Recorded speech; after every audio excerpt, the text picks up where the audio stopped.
Shalom Aleichem. To all my relatives, wherever they may be in the world, tonight is Tu B'Av. And I want to just take a few minutes to share with you a personal feeling and thoughts from my perspective. I remember I was a little boy in Gannesville, New York, and we were at a Silva Zemer concert in Monticello Raceway. And someone got up to the mic and they said, "Ladies and gentlemen, we have to take a minute to say some Tehillim for someone who needs an immediate refuah shalema." I didn't know who it was for. At the end of the concert, we went home and went to sleep. Very early in the morning, Levi Shem Tov, the shliach to Washington, D.C., comes into my bunk and he wakes me up. And he says, "We have to go." I said, "What happened?" He said, "Zaydie was nifter." A few of us got into a car from Gannesville, New York, and we went. And the rest is history. I remember as a little boy in East Flatbush, when I was so lucky to spend so many Shabbosim with Zaydie when I was 8, 9, and 10 years old. And Zaydie always made it his business to make sure that on Shabbos and on Yom Tif, even on Yom Kippur, that the kinderlach should get candy. Usually it was licorice. It was either the licorice strips, and if we were really lucky, it was the licorice strings that you could wrap around your finger and eat for an extended period of time. And always, I remember Friday afternoon, he would call out Bobby's name and say, "Okay, where's the nash?" And always he would bring it and put it in the stander. And every Shabbos morning we looked forward to getting the candy from Zaydie. After we grew up, I remember this obviously vividly, and I took upon myself an achlota more than 15 years ago to, of course, memorialize and commemorate and to keep Zaydie close in our heart, to give out candies on Shabbos, which Baruch Hashem I do for many, many years.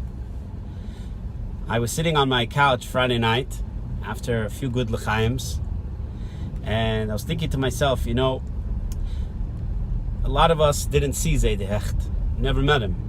A lot of my younger cousins knew nothing about him. And a lot of people that were his peers, brothers, children, friends, colleagues, constituents, students, balabatim, they all had different views of Zaydie Hecht. So there's the person, there's your personal experience with the person, and then there's the values of the person. I think that if we take a few minutes just to think about the values that Zaydie Hecht represented, of course, the Jewish values, the Chassidic values, the love, the concern for another Yid is monumental. And the proof is in the pudding. When you read the Rebbe Sicha about Zaydie Hecht, you see something outstanding. And I thought to myself, when Zaydie was nifter, so the Rebbe said that they should call Hadar Torah Kol Yankiv Yehuda.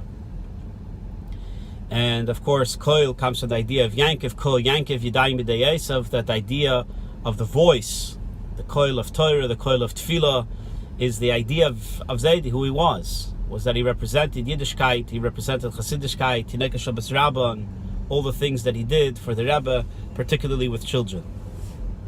And I thought to myself, there's the Koil of Yankiv. And then there's the Yedei Yankiv. I was thinking to myself, Zaydie Hecht was busy with some of the most important things, not just in Chabad Lubavitch Jewry, but in world Jewry. And here he was on Shabbos giving out lollipops. And I thought to myself, it's brilliant. Why? Because there were so many things that Zaydie tried to do or tried to change. And of course, many he was very, very successful, but many things, like in life with all people, you're not always able to accomplish it. But to give a child a candy, to make a child smile, it's priceless. Could never lose. Every time I came into his office, Shalom Aleichem, thank you very large, Yasha Coach, and give you a candy. He had a bowl on his table. Thought about it. So easy to make a child happy. So I thought to myself, Koil Yankiv. But what about Yedei Yankiv? The bottom line, the actual practice. And so I'd like to propose to my relatives, if I could pass on this Messiah from Zaydie Hecht, the idea of Pashit something simple to pass on that sweetness and that kindness of the Yedei Yankif. And it's interesting because yesterday I was reading the Rambam's Hilchos Shofar, and the Rambam says that if someone steals a shofar, you're yotzei the mitzvah of Tkiyas Shofar if you hear the sound. Why? Because the koil is separate from the shofar itself. Ve'ein gzeila b'koil. You can't steal voice. You can't steal sound. I thought to myself, this is moiridik. It's pashut beautiful. Zaydie was one person in a specific time in a specific place, and he was only accessible to a certain amount of people within a certain lifespan. But the koil, his actions, which extends, of course, to his yadayim as well, to the things that he represented, his values, is bli gvul.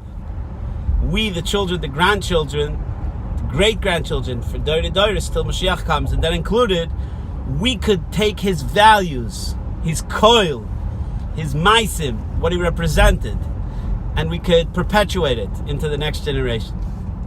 So with all my love and friendship to all of you, I'd like to share this idea. Take it where you like.